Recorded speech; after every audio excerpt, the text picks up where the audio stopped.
Hello guys, आता आम्ही अरे इथून नाही वाटत रे जागा. हॅलो गाईज, गाईज आता आम्ही चाललोय नाही गाईज, आलोय. अभि भाईने आपल्याला सरप्राईज दिलेला आहे. इतकं भारी सरप्राईज तुम्ही पण बघू शकता. बघा बीचला आहे गाईज, आम्ही आता बीचला. हे आपले नवीन फ्रेंड लोक. ते बघा गाईज आपला अभि भाई काय म्हणतोय. कुठे नाही ते गाईज आपला. ए अरे इकडून जागा आहे ना जायला. कुठं कुणाला कोणते बर. हॅलो गाईज, आता आम्ही गोळा खावाटला तर गोळा खाणार. काही खातायचं नाही गाईज. आता अभि भाई कडून आहे सगळं. अभि भाई काय म्हणतो, अभि भाईची मागच्या ब्लॉग मध्ये आपण हे केलं होतं, इज्जत काढली होती की म्हणलं ते काही चारत नाही म्हणून अभि भाई आता दररोज चारायला लागलाय.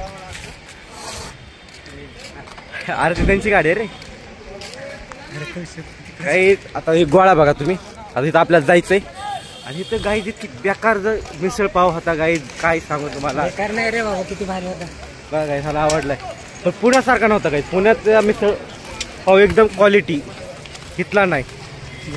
इथं इतकं बेकार होतं ना गाईज, काय सांगू तुम्हाला. काय पैसे देऊन केलं आम्ही, काय फुकट हे केलं नाही. पब्लिकला कळाय पाहिजे आपल्या गाईज. आता तुम्हाला बीचवर जाणार, फोटो बिटो काढणार. बीचवर गेल्यानंतर तुम्हाला फोटो व्हिडिओ दाखवतो नाही का लाटा पिठाच्या. मग आपण नवीन हे करू गाईज. आता आपण गोळा खातोय. गोळा किती रुपयाचा आहे माहिती आहे तुम्हाला गाईज? गोळा आहे 60 रुपयाचा एक. पैसा अभि भाई आणि पैसा तुम्हाला वाटतंय का? वाटायलाच पाहिजे गाईज. भैयाची नवीन ट्रिक बघा गाईज. कसं आहे, भैया व्हायरल गेले पाहिजे गाईज. भैयासाठी 1 मिलियन लाईक पाहिजे.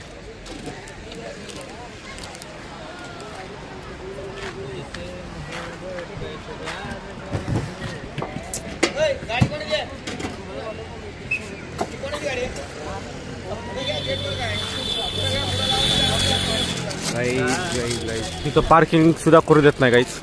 ती लगेच काढायला लावली.